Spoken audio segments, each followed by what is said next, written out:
Yeah, so we're at the Project Paradise restoration area on the southern side of the macadamia orchard, and today we're beginning planting out the 2025 restoration section of a 100 hectare restoration area. We've made some quite significant progress this morning despite the critical heat here, over 30 degrees and humid here, but getting the job done. We've got a beautiful array of different wallum species, different banksias, melaleucas, eucalyptus, all sorts of different species that were here prior to clearing and agriculture, which will be restored back to connect the two national parks and make a fantastic wildlife corridor. So if you pan across, you can see we flag every tree just to make sure that the tree's still there when we clear all the weeds away and don't mistakenly spray the native plants. So callistemons, eucalyptus. We have some Eucalyptus hallei, which is a threatened species we're restoring. We've got some banksias here. So like I say, quite an array of different species. You'll see on the ground quite weedy in the interrows. So this will be sprayed out, and what we're doing is quite novel. We're going to be using a mechanical seeder, which basically we drop a bunch of native seeds in, and it sort of slightly buries them in the interrow. So the rows are all spaced out about 6 metres, and then the interrows will be seeded with native plants. So the whole area is just going to come back, big thick bush. It's irrigated for the moment to basically just give us a bit of insurance and make sure that that they don't dry out. I mean, at the moment we don't have any worries about that. It's absolutely saturated and humid and wet, but we just got to take every chance we can. So, yep, all happening very well. We've got red ash in the back sorting out the plants, and we've also got wild on site here as well, helping us plant. Yeah, I'm Bruce Wire, and we're part of Wild Projects, and we're an Indigenous youth organisation that is based in and around the Burnett, so around the Bundy region, and also the Wide Bay. So we also work out of Maryborough and Harvey Bay, and we focus in on Indigenous youth, getting them out on country, really getting them to serve their place, their people, rather than always take.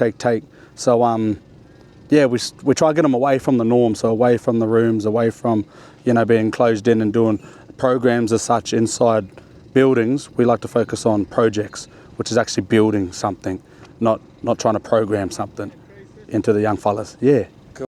So we've been lucky enough to sit at the table and get involved with this re-veg site, and it's so special for us because like Wild Projects has a concept called Better to Give, and it was birthed out of crisis. As Brother Brad Crosby would always yarn those yarns on how Wild Projects became Wild Projects. So when we get to give back to country and in this format, like actually physically putting plants in the ground and making habitat, future habitat for the emu to have a corridor to roam through, that's the sort of stuff that we want youth to be a part of and actually know that you're not just putting trees in the ground.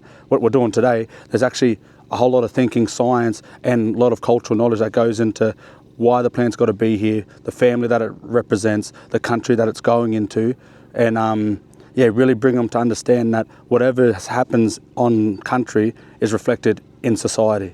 So if you've got an unhealthy bushland, we believe that we have an unhealthy society or town. So this is one way that we teach that extra level. Rather than just planting plants, there's that extra deeper meaning of what the plant actually means to the country, and then in turn, what does that mean to you?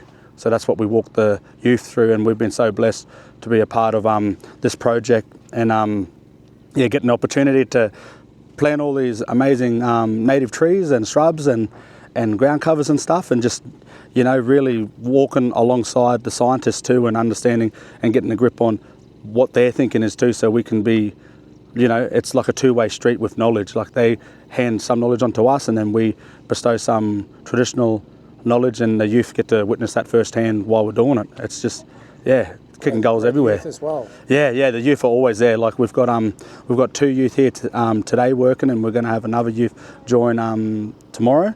Yeah. And it's just we just always cycle them in so they get a bit of a taste of what's it like sitting in the circles we are, yarning about the projects. You're not just getting told to do a job. What does that entail? It just gives that extra level of why you're doing it. You're not just doing it just because you're doing it because of A, B, C, D, E, and however long the list goes. We just go through it, and yeah, then they're simple yarns. They're not like overwhelming yarns to throw a whole heap of big words, scientific words at you. They're actually like, it's like we at Wild Projects want the youth to walk alongside us while we're doing these sort of things and, you know, giving back to the land. Because we are the trees. Because we are the trees. See, we are the trees. Plots, and at first they're a bit hard to see, some of the natives, but if you get down, we've got Acacia complanata here, Acacia hubbardiana, come over here, we've got Carimbia intermedia, a whole range of plants coming up, and they're in really high densities. So the mechanical seeding has been really successful.